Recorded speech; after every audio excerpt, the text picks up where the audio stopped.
What do you think? Yeah, it can keep up with me. Even when a bear's chasing you? Oh, it can handle it. All right, let's go find some bears.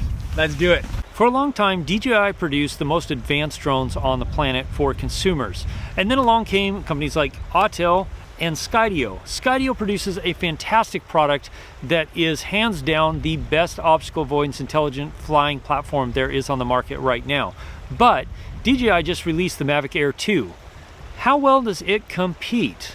That's what we're here to find out today.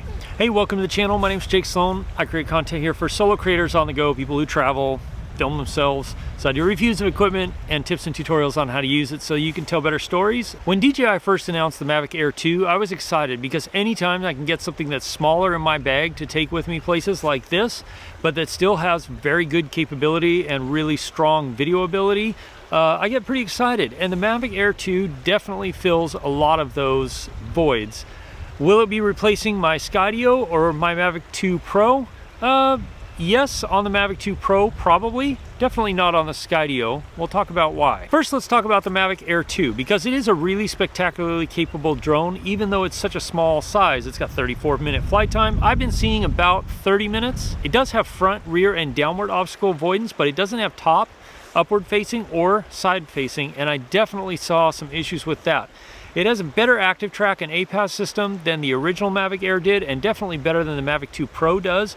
But when I try to track myself running through trees here or track a friend of mine running through trees, I definitely had to keep a much closer eye on it. Whereas something like the Skydio, you don't have to worry about it at all. It tracks me just fine through pretty much all the obstacles I've thrown at it. The DJI Mavic Air 2 is a very capable drone. It flies really, really well. It handles well. It's very responsive and fun to fly, which was a lot of fun when we got to shoot the action sequence.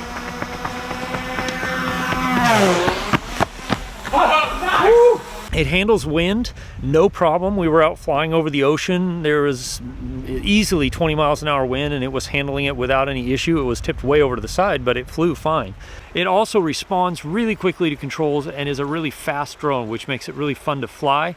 And it makes it so you can get places when you want to get somewhere to make, film a shot or take a picture, which is great. So the other strong points are that it has really good video quality. I was surprised at how good the 4K video quality is, and the HDR video quality is really good. On the 48 megapixel photos, they really are actually very good. Although I will say that they do best by far in really good conditions. Bright light really makes a difference. Other than that, the 12 megapixel photos are pretty much what you would expect, maybe slightly better than the original versions with the smaller sensor. I didn't bother to test the 8K hyperlapse mode because right now, from everything I've seen online, it is not really ready for prime time. Unless you're in absolutely perfectly ideal conditions where there is no wind, so the drone has little to no movement between shots, it doesn't really work. As soon as you introduce any other wind or any other hazards, it really falls apart because it takes too long between images to really be able to get the whole 48 megapixel, aka 8K hyperlapse mode. It's something I hope that DJI can work on in the future with future firmware updates. The biggest downside for me is the controller. I was a big fan of the original Mavic 2 Pro controllers because it was small, compact, and foldable. This is a lot bigger. Now I know they made it bigger because it has a much larger battery, and that's great, but I would still prefer a smaller size just because this takes up a lot of space in my camera bag.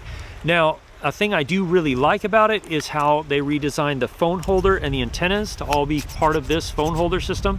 I like having the phone out in front of the controller, not between your hands, because I find it's much easier to kind of look at the controller, look at the phone, and look at the drone and keep tabs on where the drone is. But it's just the controller is really large, and that's a real downside for me. It is nice that it will charge your phone while you're flying, especially if you're flying in cooler weather, cold weather, that really zaps battery life.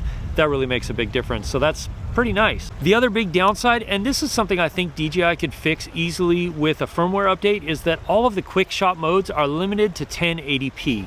And you can't switch it to be able to film in 4K. So anytime you're filming in 4K, if you switch to use a quick shot mode, they automatically go to 1080p.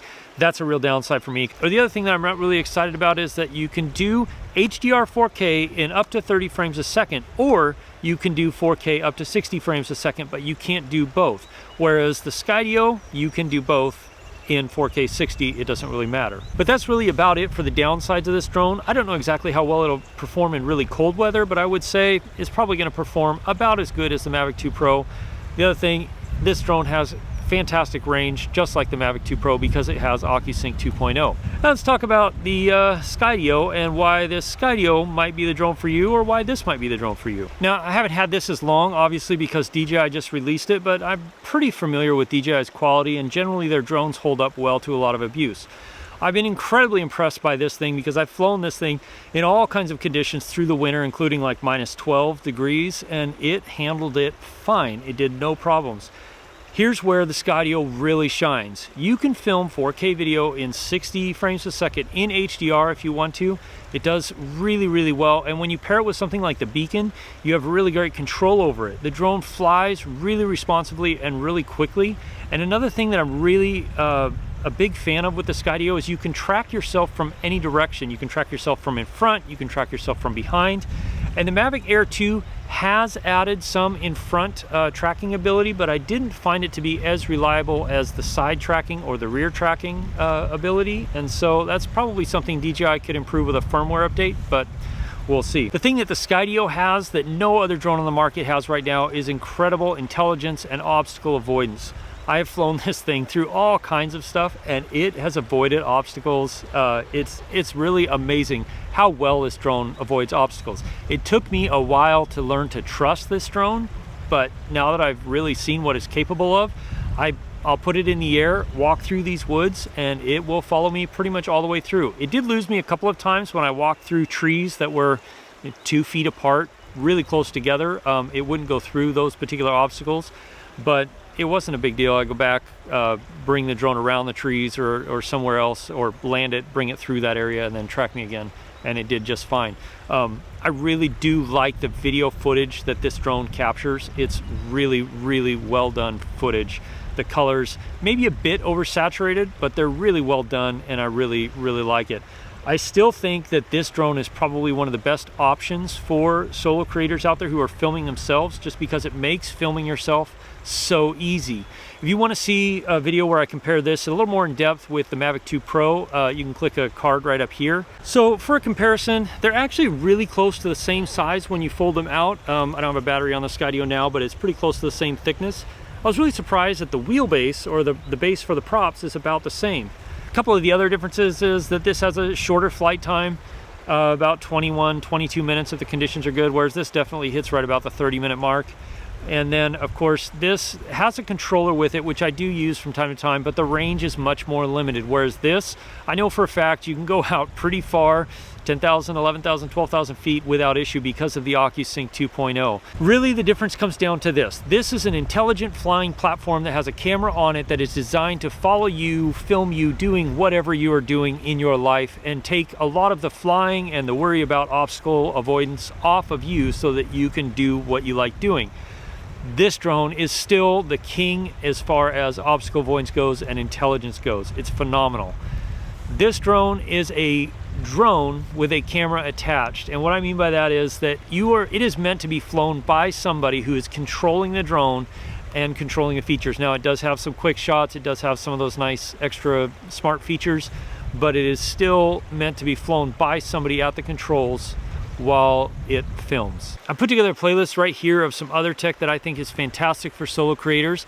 Click that playlist. I'll see you in one of those videos. If you have any questions, ask me in the comments below and I'll do my best to answer them. And if you want to buy the drone, there are links in the description, and that'll help this channel out. Thanks. Cheers.